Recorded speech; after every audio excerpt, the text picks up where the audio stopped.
Party విషయాలన్నీ కూడా చెప్పారు. ఒకసారి మనందరం ఆలోచిస్తే 43 సంవత్సరాలు పూర్తి చేసుకుని 44వ సంవత్సరంలో అడుగుపెట్టాం. ఒక మహనీయుడి యొక్క విజన్. మామూలుగా అధికారం కోసం రాలేదు. రాష్ట్రంలో జరిగే పరిస్థితులన్నీ కూడా చూసిన తర్వాత శ్రేయోభిలాషులతో మాట్లాడాలి.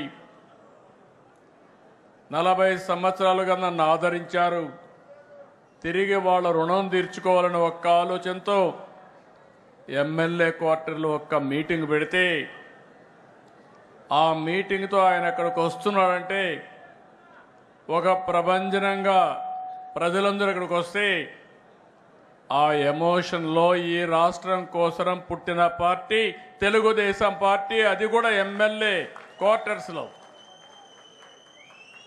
ఒక ఆవేశంలో పుట్టింది. ఒక ఆదర్శం కోసం పుట్టిన పార్టీ తెలుగుదేశం పార్టీ.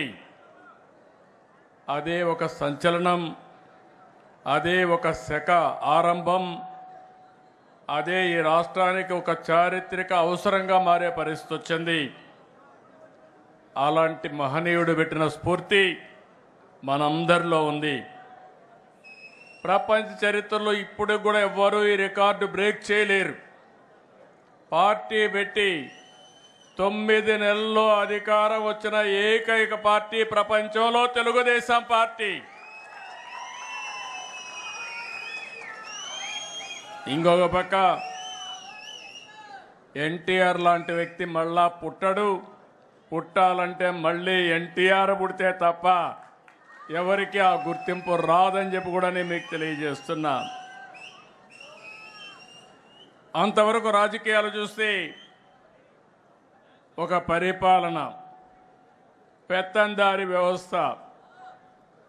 మామూలుగా ఎమ్మెల్యేలంటే అందులో షెడ్యూల్ కులాలంటే చదువు రాని వాళ్ళ పెట్టి ఎక్కడికక్కడ పెత్తనం చేసే రోజులవి. మొట్టమొదటిసారిగా ఎన్టీ రామారావు గారు వచ్చిన తర్వాత చదువుకున్న వారిని రాజకీయాల్లోకి తెచ్చిన ఏకైక నాయకుడు నందమూరి తారక రామారావు గారని చెప్పి మీకు విజ్ఞప్తి చేస్తున్నా. అది కూడా ఒక విజన్. రాష్ట్రం బాగుండాలంటే యువ రక్తం రావాలి.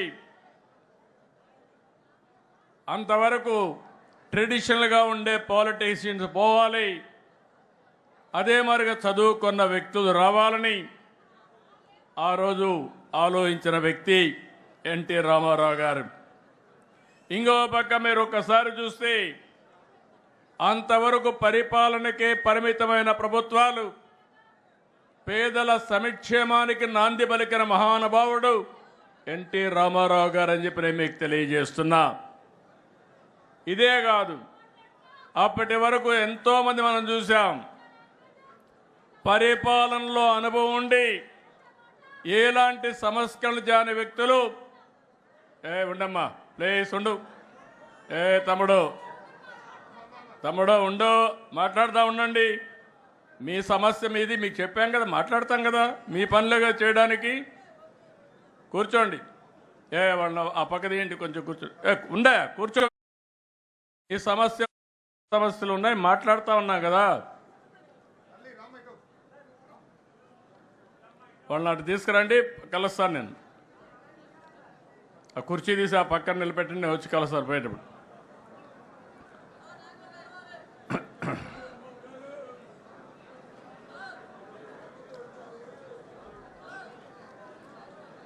ఇన్నయ్యా అడిగిరా, మరీ అతిలుగా తయారవుతారు.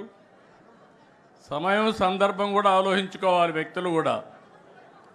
ఈరోజు ఒక శుభ సందర్భంలో మనం రాష్ట్రం అంతా ఒక మెసేజ్ ఇవ్వాలనుకున్నప్పుడు మీరు కాగితాలు ఇచ్చారు, అన్ని కాగితాలు తీసుకున్నాం, ఆ పనే చేస్తాం, మళ్ళీ చేస్తాం.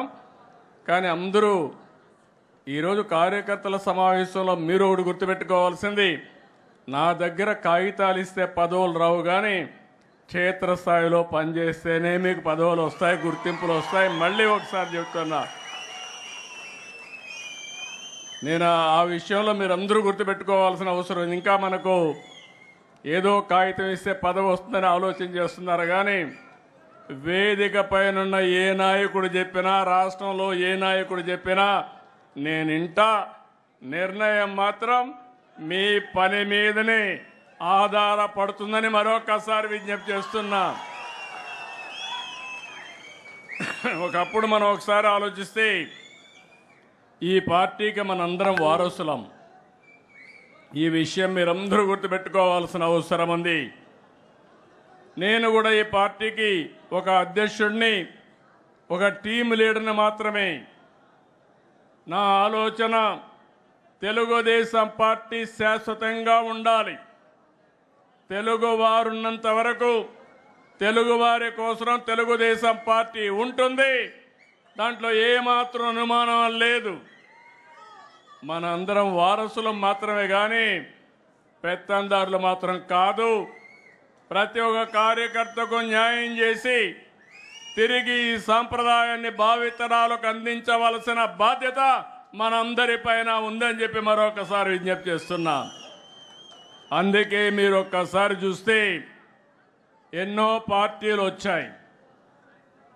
చాలా పార్టీలు ఎప్పటికప్పుడు కనుమరుగయ్యే పరిస్థితి కూడా వచ్చింది. కానీ అన్ని రాజకీయ పార్టీల కంటే తెలుగుదేశం పార్టీ భిన్నంగా పనిచేశాం. మీరు ఒక విషయం గుర్తుపెట్టుకోవాలి. తెలుగుదేశం పార్టీని లేకుండా చేస్తామని చాలామంది ప్రయత్నం చేశారు. కానీ ప్రయత్నం చేసిన వ్యక్తులు కాలగర్భంలో కలిసిపోయారు. ఎవ్వరూ తెలుగుదేశం పార్టీని ఏమీ చేయలేకపోయారు. ముహూర్త బలం చాలా గొప్పది. అదే మాదిరిగా తెలుగుదేశం పార్టీ సంకల్పం కూడా చాలా గొప్పదని చెప్పి కూడా నేను మీకు తెలియజేస్తున్నా. ఇంకొక శతాబ్దం కాదు. ఒకప్పుడు చెప్పుకునేవారు ఏదైతే గుప్తుల నాటి స్వర్ణ యుగమని, చరిత్రలో తెలుగుదేశం నాటి స్వర్ణ యుగం అని చెప్పుకునే రోజులు శాశ్వతంగా వస్తాయని కూడా మీ అందరికీ విజ్ఞప్తి చేస్తున్నా. 4 దశాబ్దాలు, 43 సంవత్సరాలు ఎన్నో సంక్షోభాలు వచ్చాయి. ప్రతి ఒక్క సంక్షోభాన్ని అవకాశంగా తీసుకున్నాం. అదే సమయంలో ఎన్నో సవాళ్లు అధిగమించాం. దానికి కారణం వేదిక పైనుండే వాళ్ళకంటే వేదిక కింద నుండే కార్యకర్తలే ముఖ్యమని చెప్పి కూడా మీకు తెలియజేస్తున్నా.